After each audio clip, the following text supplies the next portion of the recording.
Hello students. इस video में हम सॉल्यूशन देखते हैं प्रॉब्लम नंबर 7 का, जो कि 1 वीक चैलेंज का है। ये इनफाइनाइट हेक्सागोनल ग्रिड वाला।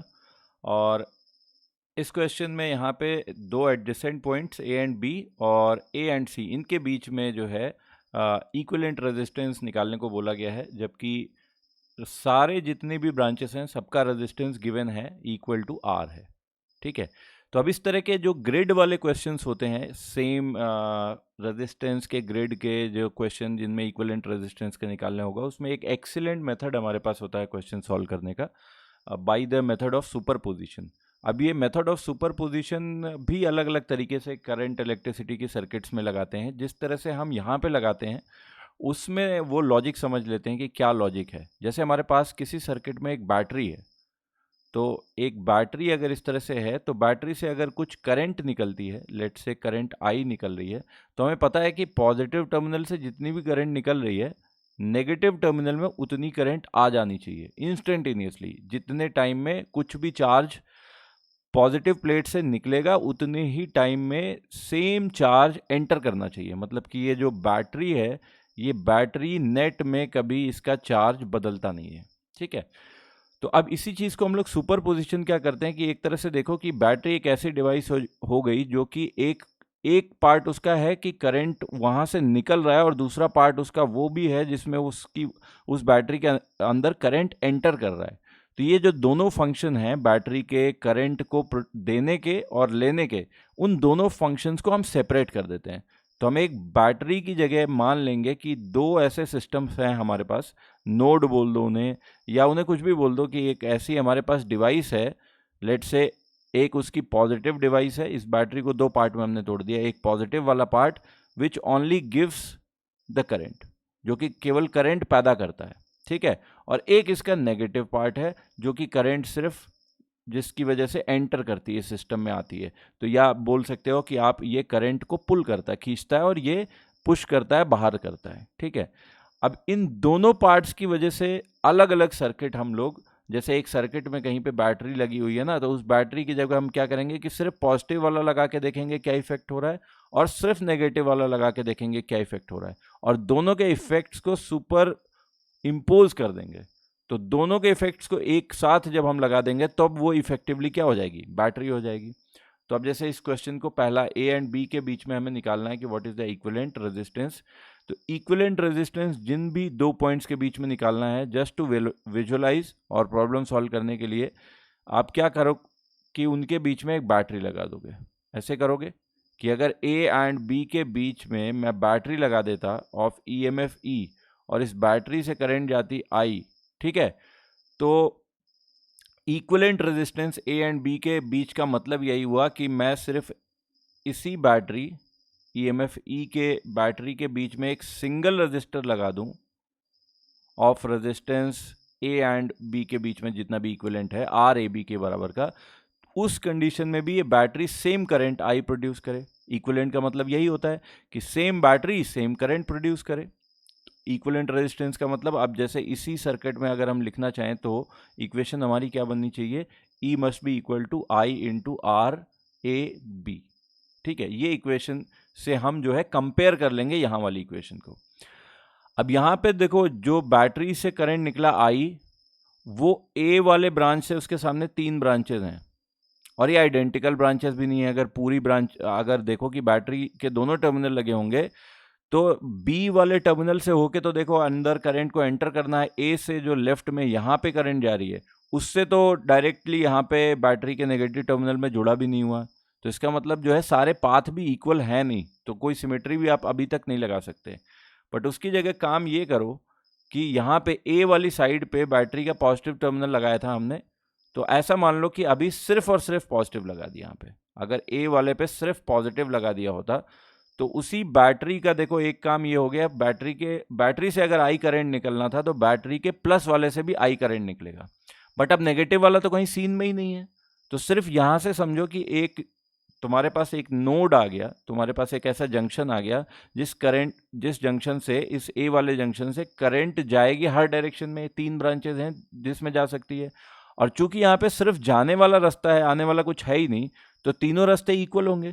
तो इस वाले रास्ते से भी I/3 जाएगी, इस वाले से भी I/3, और हम इंटरेस्टेड हैं ए से बी वाले में, तो ए से बी वाले में भी करंट कितनी जाएगी, 1/3 चली जाएगी, I/3 चली जाएगी। सिर्फ पॉजिटिव की वजह से इतना हुआ। अच्छा, इस पॉजिटिव की वजह से जितना हुआ उसको लिख लो ए बी ब्रांच में, है ना। ए बी ब्रांच में current in branch A B due to the positive part is I/3, ठीक है। अब यहां से पॉजिटिव हटा दो, मान लो कि पॉजिटिव यहां पे कहीं पे नहीं लगा हुआ है, अब उसकी जगह हमने बी पे एक नेगेटिव वाला टर्मिनल लगा दिया इसका बैटरी का। अब नेगेटिव टर्मिनल को करंट चाहिए, कितनी करंट चाहिए, सेम करंट आई चाहिए। तो 3 डायरेक्शन से वायर से जुड़ा हुआ है, तो तीनों से तो करंट लेगा, और चूंकि तीनों वायर्स इक्विवेलेंट हैं, तीनों रास्ते एक ही हैं, तो अगर टोटल करंट इस बी पे पहुंच रही है आई, तो हर रास्ते से सेम पहुंचेगी। तो ए से बी की तरफ होते हुए भी नेगेटिव वाले टर्मिनल पे कितनी करंट जाएगी, I/3 जाएगी। तो अब आप ऐसे लिख सकते हो कि current in branch A B due to the negative is also I/3। अब इन दोनों को एक साथ ही अगर जोड़ देते तो प्रिंसिपल ऑफ सुपरपोजिशन से कह सकते थे कि ए बी ब्रांच में जितनी भी करंट जानी थी वो अगर साइन के साथ जोड़ दो उनको, तो टोटल करंट वही होगी। तो अगर मैं टोटल करंट लिखूं, current in branch A B total, that will be I/3 plus I/3, क्योंकि दोनों की वजह से ए टू बी की डायरेक्शन में ही करंट जा रही है। तो कितना हो गया करंट, 2I/3। तो हमें पता लग गया कि 2I/3 करंट जाएगी। और यहाँ पे अब हटा लो अब इसको, पॉजिटिव और नेगेटिव को, अब पता ही लग गया कि टोटल करंट कितनी जाएगी।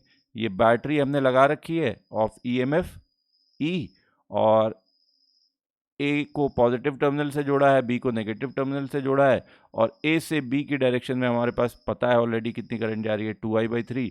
अब इसमें लूप की इक्वेशन लिख लो, ये बैटरी से होते हुए ए से बी से जाते हुए ए फिर बी गए, फिर बैटरी के नेगेटिव टर्मिनल में आए। तो इस तरह से लूप की इक्वेशन अगर लिखोगे तो इक्वेशन बन जाएगी E minus current 2I/3 into resistance of each resistor, A B के बीच में भी वो भी R है, इक्वल टू 0। यहाँ से आ गया E equal to 2I/3R, which is, यहाँ से देखो, अब उसको कंपेयर कर लो इस वाली से, इक्वेशन 1, और ये मान लो इक्वेशन नंबर 2 है। इन दोनों को कंपेयर करोगे तो 2I/3R equal to I into RAB।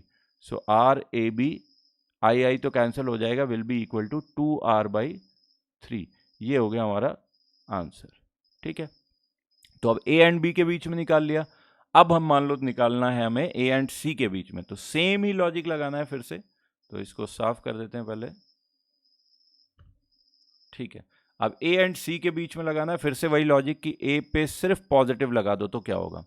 तो 3 डायरेक्शन में करंट जाएगी, 1/3 1/3 1/3। इधर ए से बी की तरफ जा रही है I/3, और बी वाले टर्मिनल पे देखो पहुंची करंट, तो अब देखो बी से इस तरफ की तरफ और बी से सी की तरफ, 2 रास्ते जा रहे हैं करंट को जाने के, टोटल I/3 पहुंची। और चूंकि दोनों रास्ते आइडेंटिकल हैं, उसको फर्क क्या पड़ता है कि बी से जब आगे फैलना है तो हर डायरेक्शन में बराबर फैलेगी, क्योंकि सिमेट्रिकल डायरेक्शन है, ठीक है ना।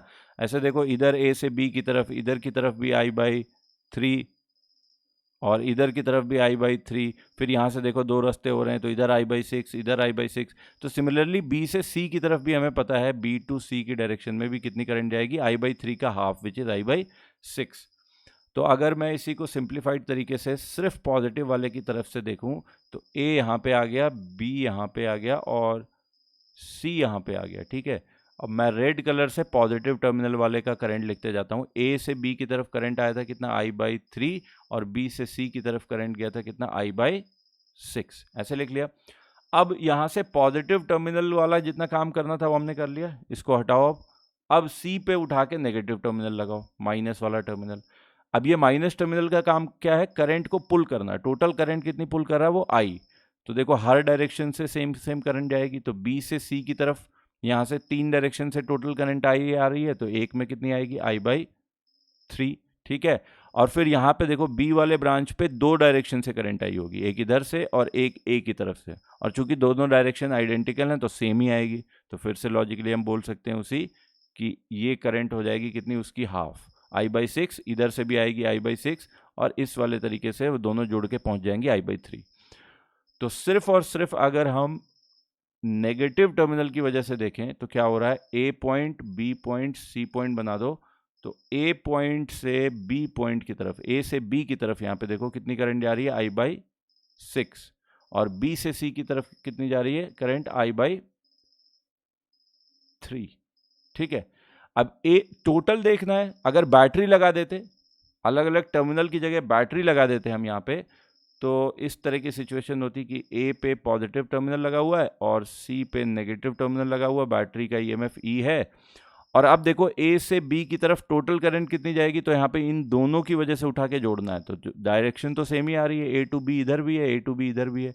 I/3 प्लस I/6 कितना हो जाएगा, 1/3 प्लस 1/6, 3/6 विच इज 1/2।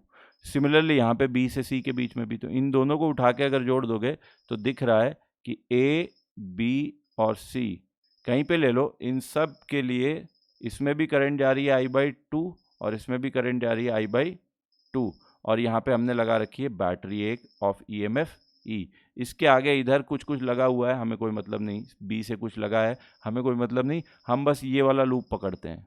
मतलब बैटरी से चलते हैं, ए पे पहुंचते हैं, बी पे पहुंचते हैं, सी पे पहुंचते हैं और फिर बैटरी के नेगेटिव टर्मिनल पे।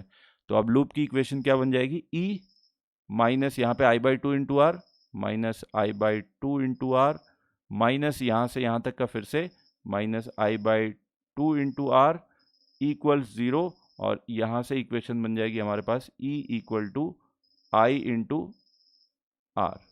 और इसको कंपेयर किससे करना है कि A एंड C के बीच में एक सिंगल रजिस्टर रखते जो सेम करंट लाता, तो उसकी जो इक्वेशन आएगी वो कितनी आएगी, E equal to R I into R A C.